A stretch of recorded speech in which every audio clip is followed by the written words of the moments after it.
want to hurt others, and we do want to be aware of our actions and what we say and do, and how that matters and how that shows up into the world, right?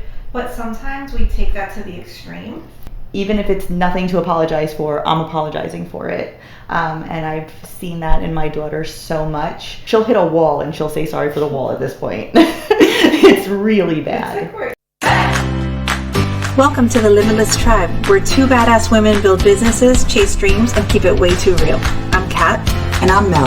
We're the founders of Powerhouse Admins and the Limitless Tribe, and we're inviting you into the messy middle, the mindset shifts, and the CEO glow-ups you never see coming. Now let's get into it. So you ever feel like no matter how careful you are with what you say or what you do, someone is still misinterpreting you, or you're still not coming across the way that you want to come across? So this episode is about releasing guilt and protecting your inner peace, and trusting your integrity. So not over-explaining, not apologizing over and over for anything, and just managing your delivery and feeling at peace with what you say and do. Not like you have to walk on eggshells. Exactly. And I know that this has happened to me plenty of times. I am the over-apologizer. I apologize for everything. Even if it's nothing to apologize for, I'm apologizing for it. And I've seen that in my daughter so much.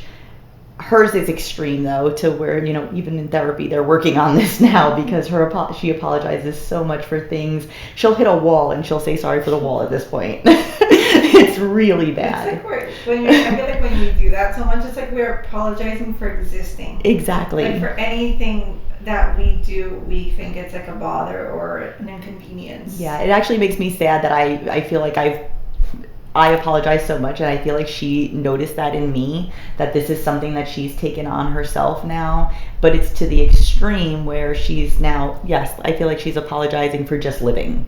And it makes me feel guilty because, she's great and she's a great person, and she's, she has nothing to apologize for. She doesn't hurt anybody intentionally. She doesn't do anything like that. Yeah. So I also try to instill in her, like, you don't need to apologize. You're good. Like, what did you do? Did you do something that you need to apologize for? Did you hurt someone? Were you mean? She's like, no. I'm like, okay, so we're good. But that's what this episode is about, and that's what we're going to be talking about today. Yes, and this is for those people, right? We're speaking to you if you're one of those people that is constantly analyzing what you're doing, right? I really want to point out, like, we don't want to hurt others, and we do want to be aware of our actions and what we say and do, and how that matters and how that shows up into the world, right? But sometimes we take that to the extreme, and it just becomes very overwhelming, right?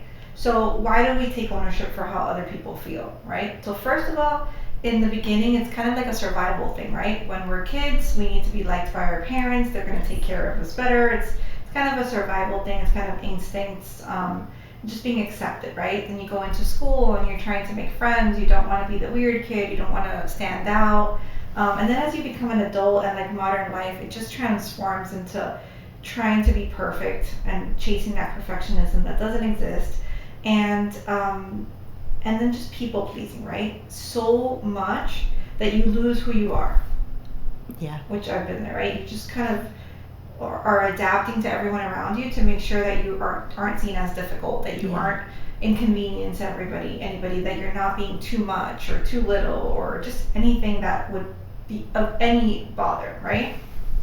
So we have fear of rejection, and that is a big one, right? So we fear being misunderstood, we fear somebody being mad at us, and that constant emotion management is overwhelming. Oh yeah. It's just a lot, and especially having to constantly worry about how someone else is feeling, it takes an emotional toll. It does. And when you have done a lot of work on it already, and you get to points, sometimes I get to points where I don't know what I could have done better, because that's what I always look for. I look for, even if it's not my fault, what one thing or little piece can I take from this to grow or to be better or to deliver differently.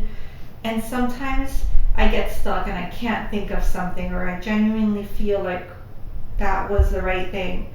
And then it's even more stressful for me because I feel like a loss.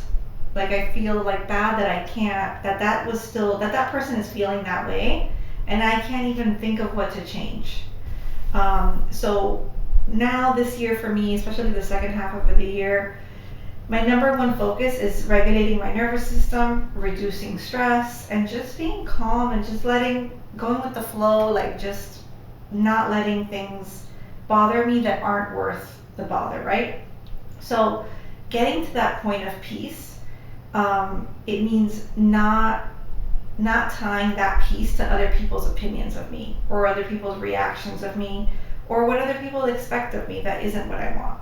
So disconnecting that from your peace and from how you want to live your life is going to be huge. This is something that I am trying to work on. So I'm with you. If you're in this situation, this is something that I'm trying to work on, but I'm nowhere near your status. Like I feel like you're doing a lot more work on it recently. Yes, it's just my number one priority. Yeah, this is Cathy's priority. And it's something that since I met Cathy, like the people pleasing tendencies, this is like also my number one, right? So I over apologize and I am a people pleaser. Ever since I was little, it was like, I think that was instilled and ingrained in me from childhood. It was like, sit up straight, don't speak, do this, is that person okay? Get them water, and it's like, so I have to make sure everyone's good, everyone around me. And, when I met Cathy, she's like, you need to stop. Yeah. I remember, I don't know if you've seen all of our episodes and like our intro story and how we met, and like, we used to like hang out in coffee shops and talk for hours, and Mel would tell E and I like those stories, and we'd be like, why are you doing that? Why are you don't need to do that. Why are you doing that? Why do you feel bad? They did that to you. Oh, I know. And since, this has been 7-8 years, I'm still working on this. I feel like I've gotten a lot better, but there's still a lot of work to be done because it is so hard to like get rid of those tendencies. Yeah. But I don't want to live with them. Like I feel like it does I worry so much and I put so much stress on myself about, other people and like if I did enough for them or, how they took something. If they asked me to do something and I had to say no, it's like I have to give 7 million reasons about why I cannot do the thing that they're asking me to do. Like, and it's asking me to do something like, say, go out of my way to pick something up or to take something somewhere, but I can't because I am literally busy, but I have to give them every reason. Yes, I have to like a screenshot of my phone of what I have to do. Listen, recently we were in a group chat, and not with Mel, but with other friends, and they posted an event, and one of the other couples, the guy just said, no, sorry, we'd love to be there, but we can't make it. We hope you have a blast. I can't do that. No explanation. And I was like, that's so cool. He just put that there like, I really can't make it. I'm sorry, and I hope that you guys have an amazing time. Yeah. Like, he didn't even have to explain himself. I would have had to, like... Yeah, no, I cannot because I have to go to... I wish I could be there. Oh, my God. Maybe I'll make it late when, you're not. Can't make it. But that is oh, my goodness. It's so freeing. So I feel like I think when you see those things in other people, it's closer. Like, I'm not there yet, but the fact that I'm aware of it and I think it's cool... I do think it's cool, but I don't think I'm anywhere closer to that. But my husband literally told me, he's like, oh no, I am aware. Maybe before you might have thought, I can't believe he did that. But now it's like, oh, that's cool. Yeah, my husband's just like, say no. Like, I'll be like, oh, so-and-so invited us here. And he's like, yeah, but we have, another thing that we're doing that day. And I'm like, okay, but what do I say? And he's like, just say no. And I'm like, and then the response comes and he's like, you couldn't just say no. It's like, I'm so sorry, but we're doing it. It's like an apology letter. And he's like, you could have just said no. And I'm like, no. I don't know if they're going to believe me, And it's like, why do we do that? It's horrible. It is. But listen, being aware is more than a lot of people. Yes, I agree. And knowing that you want to change it, even better. Yeah. And then noticing moments where it happens how you would like it to happen, another thing. Yeah. And then next is us actually being able to get there. Yeah. I'll get little by little. It's baby steps. We're moving. As long as we're going in that direction, the speed doesn't matter. Exactly. Oh, that's so funny. So yeah, you could be clear, you could be kind, you could try to deliver your message in the best way possible with the best intentions, and you can still be misunderstood. Someone can still take what you're saying the wrong way, but that's their problem. That is not your problem. As long as you did not mean it with any malintent, and if you did, then obviously you didn't care really what the outcome was, right? But as long as you didn't mean it with any malintent, you know how you meant for that to come across. That's their lens, right? So how they perceive you is those lenses that they're looking through. And those are, if you watched our previous episode, we talked about like rose-colored glasses and different lenses that people wear and how they see the world. So that is the way that they're perceiving what you're saying, but you don't need to take that upon yourself, and you don't need to worry about that. You just need to let it go. If you meant it in no bad way, then however they took it, that's their problem. Yeah. A small piece of it is that, right? How you meant it, your delivery, Yes. your tone, but the biggest chunk is that lens. Yeah. How are they feeling that day? How do they feel about you? Because, Yeah. if you don't like someone, nothing they say is right. Oh, yeah. So Yeah, and maybe you are having a bad day. Maybe you woke up and you were just emotional or crabby and you took it the wrong way. Well, then you need to let that go, because that's that person's feelings that day. Yeah.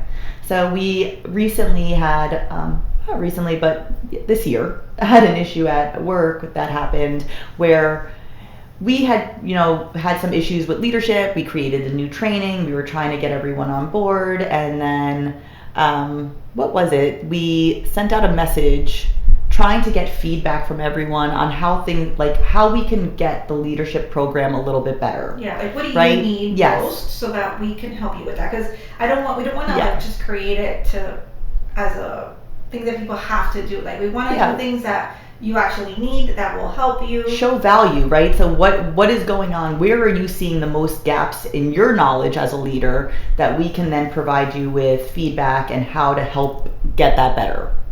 And that was basically our intention. And we stated, we see that the current leadership program that we have in place isn't really working. There's still a lot of gaps. So we want to know, what are the issues? What are you guys seeing? What are you guys having the most issues with? So that we can then create a program around that. Unfortunately, one of our leaders read that and took that as, I am not valued. You think that my work stinks. I'm not doing a good job, and I am basically quitting because I feel like I am bringing no value to the table. And this was a great leader. And that they didn't feel appreciated. Yes. Right. And they were a good leader, and we told them a lot of times, like even from the beginning, they did really well. That's why they got moved into that role pretty quickly and early on, and we thanked them for like a lot of things that they brought to the business. And they were fairly new leader. It's not Yeah. like they were with us for a long time. So like I feel like that in itself showed like that we valued them, because we moved them so quickly. And then we would tell them constantly like, oh, thanks you for doing this. You did a great job. So I don't know where that miscommunication was of how they took it, but I know we took it hard, but I think Cathy took it the hardest out of this. Because right before that message, there was we had a new client or something, and there was like something stressful that happened, and I asked a question about like, what did we do today? Because they posted like one or two things, and it was more hours, but it wasn't that they didn't do it. Is that the sometimes a recap doesn't match the work. So the recap looked like you barely did anything, but what else was done during those hours? And then they posted like this huge list of everything they did. So I was kind of like the last person that spoke to them directly, I guess I felt. So then I felt like personally responsible, and I really liked them, and I thought that they added value to the business, and they fit like our vibe and energy. And I really care deeply about leadership, and I think it's a really influential role on other people, and past when they work with you, like they take this to other jobs, they take this in life, and they use this, throughout their career now. Yes. And also, I really try to think about things when I say them, always. But, also I'm a stressed person that I'm working on. And I know that sometimes when I'm stressed, like it's felt by other people, even though that's not my intention, right? So I'm trying to, since I can't control like not transferring it, I'm trying to just control my stress and not be so stressed out about things, so that it doesn't reflect for the other person. So I felt like I was like personally responsible. Yeah, and we did speak to the person after, and we did explain like this, I got your message, and this isn't what was, what we meant, and I'm sorry if you took it that way, because that's definitely not. Oh, and sorry, Yeah. they quit. I don't know if you mentioned that, but like they Yeah. quit like on Yeah, the spot, like no, nothing. Yes. So we messaged them back. We tried to explain. I know Cathy did. I did as well. And I, explained that that's not how we meant that message to be taken. And we apologized for the way that they took it. But then I think after, when we were really like, Cathy was really upset about it. And we were really thinking about because I even went back, and I know that Cathy had asked me, this is the message I'm going to send. Do you think it's okay? And I read it, and I always do try to take the other person, like how they're going to perceive that message. I take that into account, because I always worry about how I'm going to take something into it, like how that someone writes to me. So I did read it, and I was like, I think it's good to go. Send it out. She sent it out. We were both on the same page, and then this happened, and I was like, man, I feel really bad that they took this way, because that's really not how I meant it to come out. So I did apologize to her, but then I think we had to take a step back and realize that that's the lens that they saw it through. But that took me a Right? minute. Yeah, no, it did. It did. There was a lot of emotions that happened. I had that problem, and then a friend problem that was similar, and then like hormones hit at the same time, and it put me in a funk for like a month. Yeah. And I just kept rehashing the thing, and then I felt like a bad leader, and then I felt like maybe I don't know, I felt like I wasn't good for my own business. Yeah. So it just took me a while to get out of that pity party and to take away what I can from it, which I am going to, I'm working on just being just more chill. Like, even this being our own business, it's still a job, right? I'm going to work my hardest, and I'm going to try my best, but I don't want a job of any kind, even if it's mine, to affect my health, physical or mental. So if something crazy happens lately, I just burst out in laughter. Like, I just think it's hilarious. Happened yesterday in a Zoom call. Internal. So I just letting things go and being less stressed, and allowing other people to not, like, how do I say that? I guess not passing that on to other people, right? So that is something that I picked up and I'm working on. But at the same time, I have to know that that person has their own reasons. Yes. They're healing from other things, and they're going through other things, and they've been through other things in life that has caused them to react that way. Yeah, and that or to triggered see it. Yes, and to see that message in that light instead. So that's what we really need to remember, that everyone's going through their own thing. Everyone has their own insecurities. Everyone has their own past traumas. So sometimes, no matter how clear you are, no matter what the intention or how good it was, they're going through their own stuff, and they're going to see it or read it or take it however they want to. And use logic. Yes. So all of those things. I also thought, like, we're very like open door environment. Like, you can say anything. You can, if you have a problem with us, you can let us know, like, hey, when you said that kind of hurt my feelings. Yeah, I would rather you let me know. I want to know. Yes. So, and then like, you know what it was also? It was in leadership meetings, we're trying to use examples of things that are happening that relate to everyone else, because it's different to teach like in concept than to say, okay, look, this is an exact example of a recap. Let's do the work here. Let's figure out how we rephrase this as a team, because this is something that can be improved on in other areas, right? And the person felt like triggered and called out, right? And to us, we're very like, if we have an issue with something, we'll say, Yeah. this is something I'm working on. This is an area that I'm trying to improve in, and I'm having a hard time. So we're trying to get our team to be more vulnerable and open like that. So I know the environment is exactly open to that. So kind of trying to check that stuff and realizing, can I do a little bit more? Yes. But did I already do a lot? Yes. Yeah. Also. Yeah, and I feel like even us, like, we try to give, I know I do too, like, I try to give examples that have happened to me. So it's not like I'm putting someone else on the spot. I talk about stuff that happened to me that, I bring on from past work experiences and things that have happened that haven't gone well or that I haven't done right and that I've learned from, so that I can show that, we're all growing. Yes. We're all trying to work on ourselves, and we all can, make changes here and there to get better. Absolutely.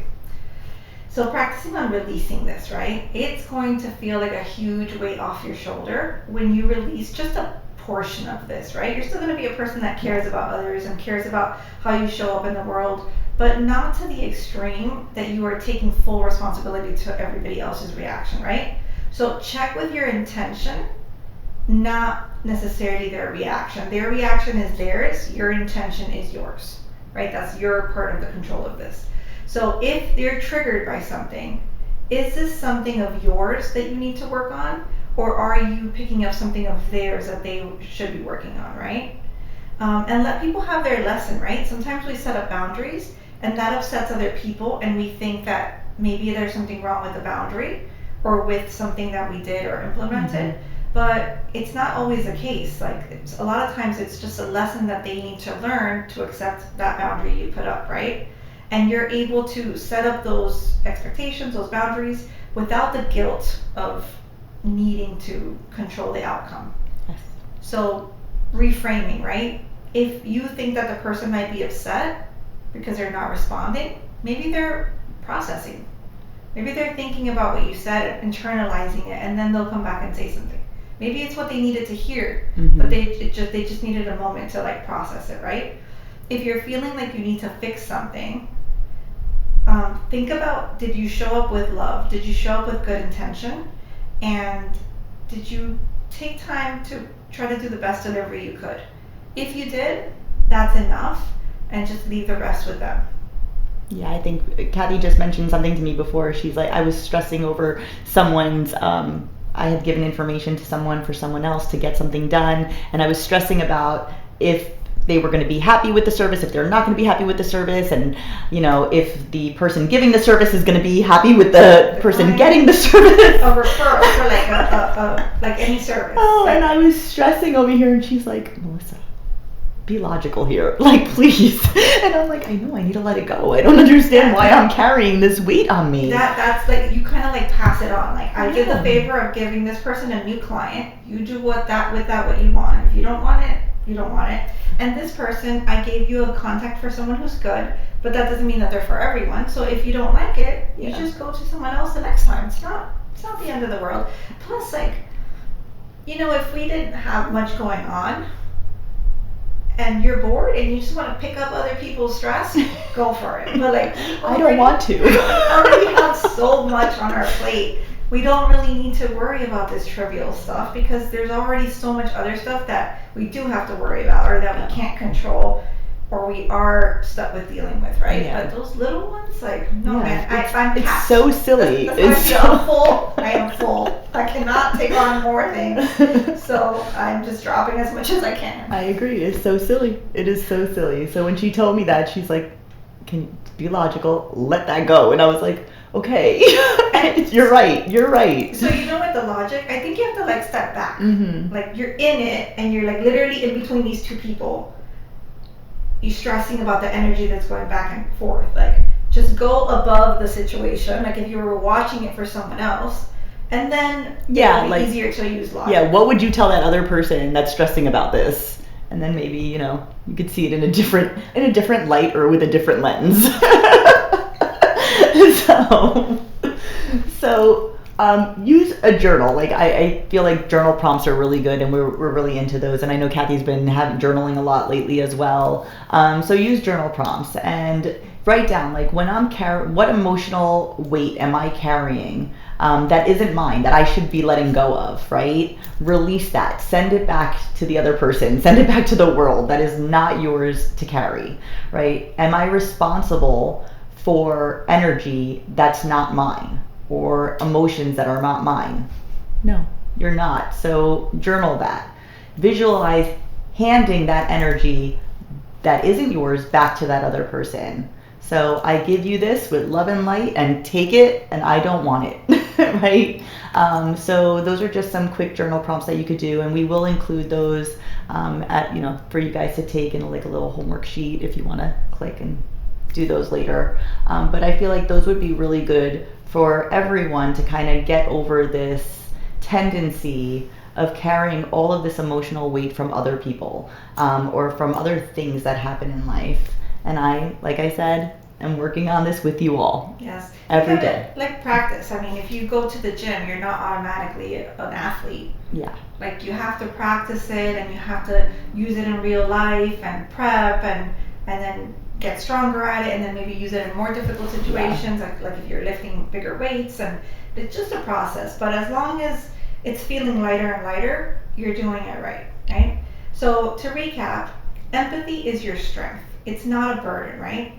I'm a really empathetic person, and I think that's a superpower, but it needs to be like controlled a little bit, because it can be extremely overwhelming if you feel and pick up everything, right? So your job is to show up truthfully, not to worry how it's received. So if you're showing up truthfully, with good intentions, with good energy, the rest is not in your hands. So notice the moments that you're over-owning. Where am I taking ownership for a situation, or for feelings or reactions or outcomes that aren't mine to really like control or own, right? And then release what's not yours, and notice how much lighter you're going to feel. We're all like in the world carrying so much. Yes. I feel like that's what causes so much stress and depression and anxiety. Like the life has some difficult moments, but most of it we're like creating for ourselves. Yeah. Between everything that you go on, like that comes along or happens in your own life, plus everything that you're taking on from social media and things that you're seeing, you create so much stress for yourself that's just unnecessary. Completely unnecessary. And it does affect your health. So Yes. that's where my focus is, and I highly recommend starting with that, and it's going to clear up a lot of areas for you slowly. So I hope this episode was helpful. It's one I'm still working on, and that's normal. It takes time and practice, but it's already been a huge relief for me. And I'm excited about, just feeling happier and lighter and stress-free as I get a handle on this better. So if this was helpful for you, please like our episode, subscribe to our podcast, and if you know somebody that struggles with this, that overthinks, that feels everything a little bit too much, share it with them, and hopefully it brings them some relief as well. So our next episode is actually going to be about business. So I know that so many people, because I've been there, have ideas, dreams, things that they would love to do, but they never actually start. They never put it into action. There's so many different things that hold you back, and we've talked about a few in our previous episodes. So if you have time, my homework is listen to the past episodes, because all of these things are self-development things, but you'll need them for business because it is a test. Yes. So we will talk about what it takes, a lot of the struggles that you're going to see when starting, and how that's normal, and hopefully give you the courage to start your dream. So until next time, your life, your rules, stay limitless.